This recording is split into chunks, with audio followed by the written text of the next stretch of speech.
ማለት ነው። አሁን ይሄንን የምነግራችሁ እኔ በጣም ጎበዝ ሴት ነኝ። አይኖ አውቀዋለሁ።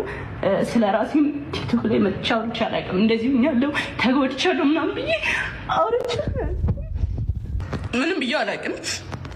ብዙ ጊዜ ስንጣላ ኦኬ ዋርኒንግ ሰጠኝ። እሱን ስላሳየው መሰለኝ ስንጣላ ላይቬን ነው የሚያዘጋው፣ ስንደባበር ላይቬን ነው የሚያዘጋው። ከዛ ከኔ ጋር መታረቅ ሲፈልግ ላይቬን ያዘጋዋል። ከዛ ሂጄ ለምነዋለሁ። በዛ ሰዓት ማንንም ማቆሰ የለም። ላይቭሽን ማጥፋት እችላለሁ አንቺን ከቲክቶክ ይለኛል፣ ያስፈራራኛል፣ ይዝትብኛል ምናምን።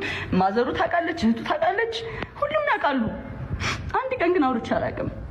ስለሚወደኝ ነው ብዬ ነው ማስበው፣ ፍቅር ነው ብዬ ነው ማስበው። ነገራችን ላይ ይሄ ጆን ዳንኤል የሚባል ልጅ እኔ ማለት ነው ትንሽ እስር ቤት ከገባ በኋላ ትንሽ ይረጋጋል ምናምን ብዬ አስቤ ነበር። ግን ያው ነው በቃ ሰው ባህሪው ነገሩ አይለቀውም እኮ መጥፎም ጥሩም ባህሪ ያው ተለጥፎ ነው የሚኖረው። እና አብራ በነበረች ሰዓት ራሱ በጣም ይንቃት እንደነበረ ከንግግሮቹ ያስታውቃል። በጣም በቃ እሷን ዝቅ ዝቅ አድርጎ ያይ ነበር ምናምን። አብሮ በነበሩ ሰዓት የሚሰሯቸው ቪዲዮዎች ላይ ልብ ካላችሁ ማለት ነው። እና አሁን ደግሞ ከተለየችው በኋላም ደግሞ ሰላም መስጠት አልቻለም ማለት እኮ ነው። በጣም ነው የሚያሳዝነው። በጣም ስብዕና የሌለው ልጅ እንደሆነ ከንግግሮቹ ምናምን ያስታውቃል። አብራ በነበረች ሰዓት ራሱ በጣም ያሰቃያት እንደነበረ ያስታውቃል ከንግግሮቹ። ከዛ እስር ቤት ገባ። እስር ቤት ከገባ በኋላ ደግሞ እሱ ሲወጣ በፊት የነበረው እንትን ተረሳ፣ ስም ምናምን ተረሳና ውሃ አስቆፈረ ምናምን። ግን መልሶ እንደ በፊቱ እንትን ቫይራል ሊወጣ አልቻለም። ስለዚህ ያለው አማራጭ ምንድነው? በእሷ ስም እንደ አዲስ ደግሞ መነጋገሪያ መሆን ማለት ነው።